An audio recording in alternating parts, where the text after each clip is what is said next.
What is up, YouTube? James Polk here. Of course, played a small tournament at Locals and get some testing games in. And all I can say is not too much out of the ordinary.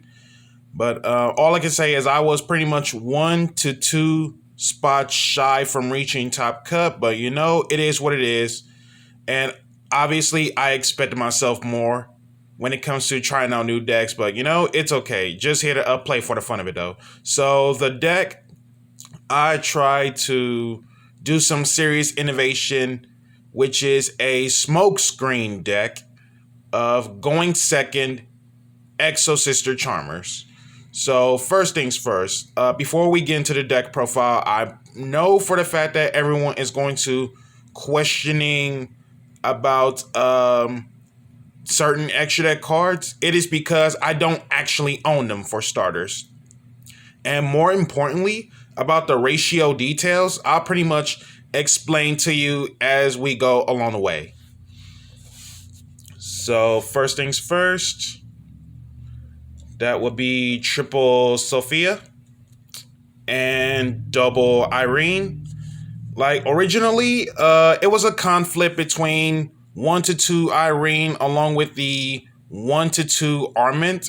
Sure, it's bad enough about Irene's ability to place a sister card to the bottom of the deck as cost. Sure, it's a bad thing that Ash is a card to stop Irene from drawing. But seeing Sophia the most, she's pretty much the impactful one of the four, because obviously between the two together, draw cards is really, really good. And also, they do match each other, both Sophia and Irene. It makes it so that you gain the 800 life points back. So Sophia, you control a sister, draw a card.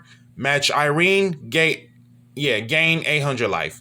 And then Irene, place a sister card back to the bottom of the deck, and then draw one card. And then Sophia's name matches, gain 800 life. And then 3 Ellis and 2 Stella. Specifically 2 Stella, not 3, is because despite wasting a normal on a Stella, if I do not have any natural extenders to keep my plays going, chances are the turn is pretty much going to end. And on top of that is where, like, of course, hand traps like Valor or Imperm gets the job going for Stella. And then if I don't see Ellis or any other extender in hand or packs as well, so again, it's pretty much the end of the turn. And then speaking of packs, 3 packs, best search card. It's obviously a 3 of, no question. And then as for Stella and Ellis together, Stella, special a sister from the hand, and then if you happen to specifically control Ellis, gain 800 life. And then Ellis specials herself if you control a sister, and if you specifically have Stella, gain 800 life. And then the gimmick effects of the sisters XYZ change never really comes up. At the same time, is where I do play a different version of the deck, but you'll see what I mean though. And then 1 Armament, should have been 2 at the same time. Again, as I said from before, both Irene and Armament, it was a debatable about the ratios. And then Carpe Diem card is cracked. And I chose not to play Vadis because in my version of the build is where I play different engines. I really didn't think the trap card doesn't do enough for me right now in most particular builds. But at the same time, it's where like cards like Ash, the Vadis on my turn, it makes it so that I won't be able to generate the advantage of changing into these sisters XZs for the interaction as much. And then Carpe Diem, this card is cracked. Even though the XZ summon effect is where declaring a card name to unable to active or have it negated, that part never comes up. But spot removal spell traps is really, really crucial. And then for the engines of the deck, the Magistus, Zoroa, Crowley, and Rilliona. So, first things first, about the Magistus stuff. Zoroa, he is the play starter of the deck, usually, and I rather see Zoroa at a proper time because during testing, I played 3 copies of Zoroa, and the first copy, like, literally never passes because of hand traps, and then the second copy, it might pass. So the next match, I cut down from 2 Zoroas to a Crowley, and then it still doesn't do enough to my liking. So I cut down the 1 extra Zoroa to fit in all 3. The 1 Zoroa, the 1 Crowley, and the 1 Rilliona. And it makes it so that Crowley is the ultimate toolbox, changing the attribute himself just to open up Charmer plays. And then Rilliona, on the other hand, is where, like, if I have a banished spellcaster that pretty much isn't the Magistus stuff, I can just pretty much put it back to the graveyard, and Rilliona is really, really good to counter Call by the Grave, because as a one-of, obviously, Call by is a Luxac card, and if for some reason they call by one of the most ridiculous threats, I could just have Rilliona put the banished level 4 spellcaster back so I can able to revive it on the following turn as much as I can. And then the reason I did not play the Vadish Traps is because of the extenders. That would be Nefarious, Inari, Gigabyte, and 3 Ranryu.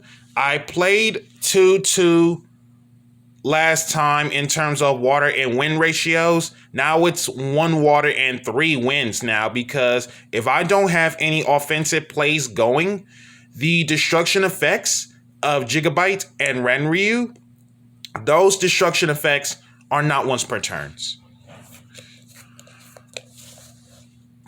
And then Pegatops, searchable, all from Also Link. Card is insanely good.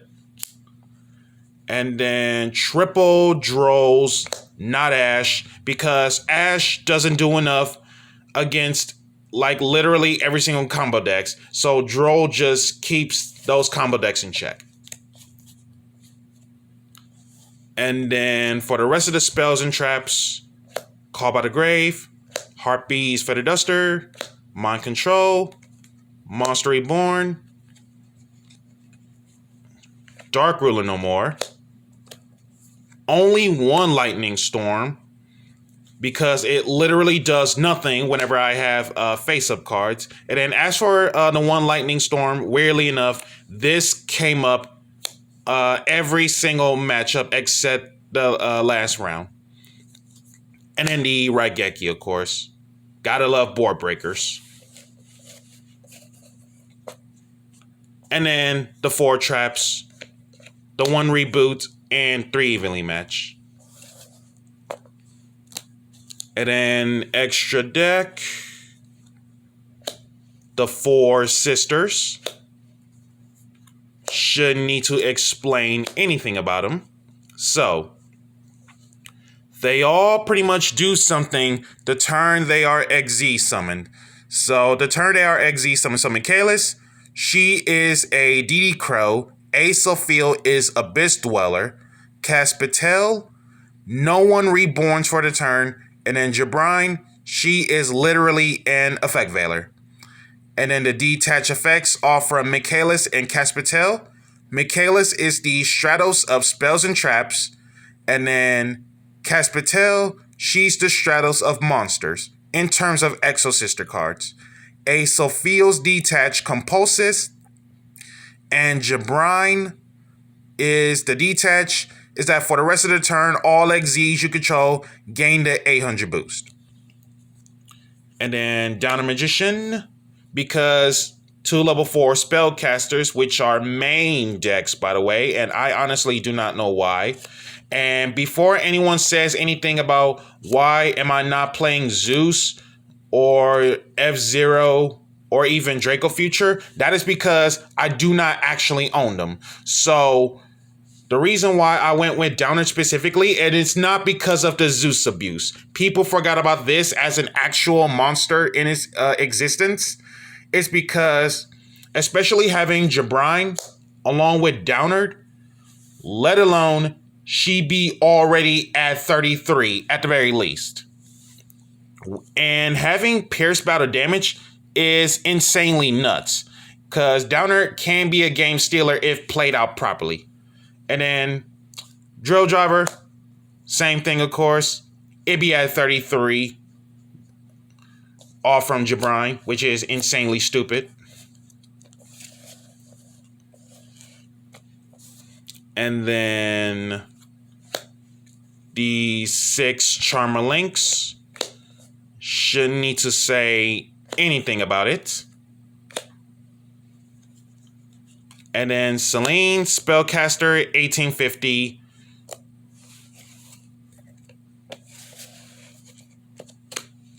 And then Artemis, access code. And then the sideboard is the Charmer Core. Asa, Hita, Area, Win, Awakening Reaper, 3 Spirit Charmers, Awakening Spell, Grand Spirit Arts, Fairy Tale Tales, the 3 partnerships, and 1 unpossessed. And this is the Go Second Smokescreen deck profile of Exosister Charmers. Be sure to like, comment, subscribe, and share. And be sure to hit that notification bell to keep yourself constantly updated. And I'll see you guys next time.